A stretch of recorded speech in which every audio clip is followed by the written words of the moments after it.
Hari Om. Begin each day listening to the most auspicious sound in the universe.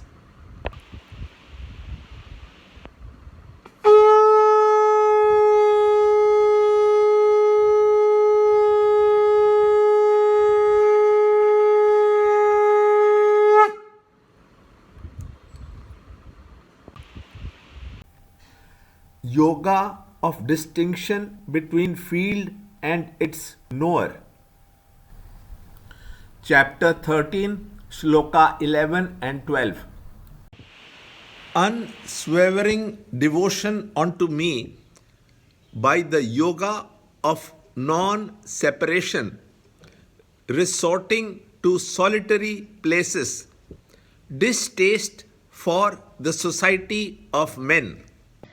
मयि च अनन्ययोगेन भक्तिरव्यभिचारिणी विविक्तदेशसेवित्वम् अरतिर्जनसंसदि.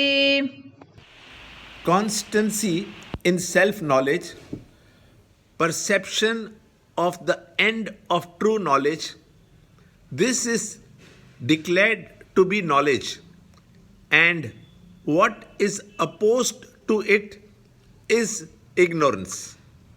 अध्यात्मज्ञाननित्यत्वम् तत्त्वज्ञानार्थदर्शनम् एतत् ज्ञानमिति प्रोक्तम् अज्ञानं यदतोऽन्यथा. Chapter 13, Shloka 11 and 12. The right channeling of the newly discovered energy is indicated. If the seeker tries to develop in himself the virtues described in the previous shlokas in the inward life and outward contacts with the world around him, a lot of energy will be conserved.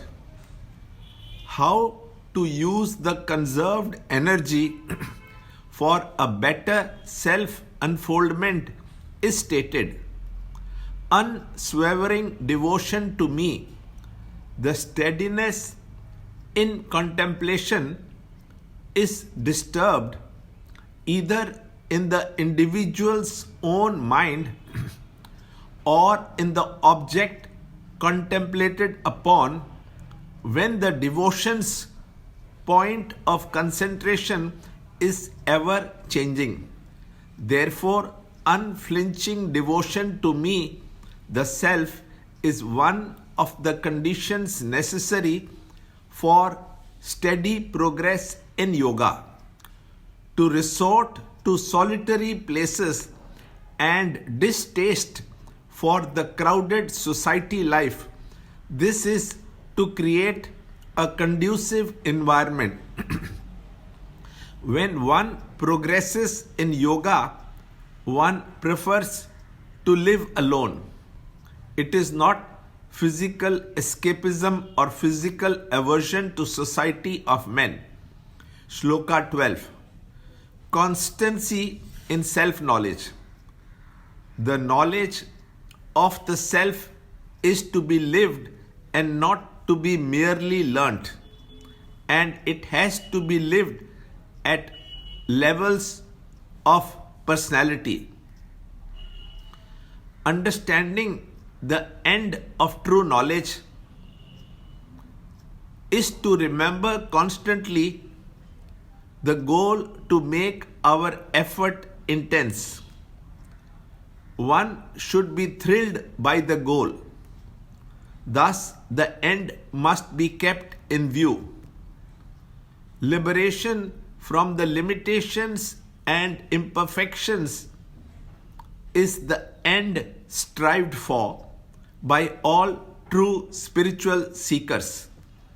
The 20 qualities in the last 5 shlokas are called knowledge, because once these qualities have been fully developed, it is easier to reach the goal. The pure knowledge of the self. Learn more in the next shloka in the next video. To understand Gita, join Chinmaya Mission study group in your area. There are over 300 Chinmaya Mission centers in the world. Kindle Life is the first text prescribed in the scheme of study by Swami Chinmayananda himself. Watch Ranjod Kalra's videos on Kindle Life online. See this video clipping again and again till you can answer the following questions.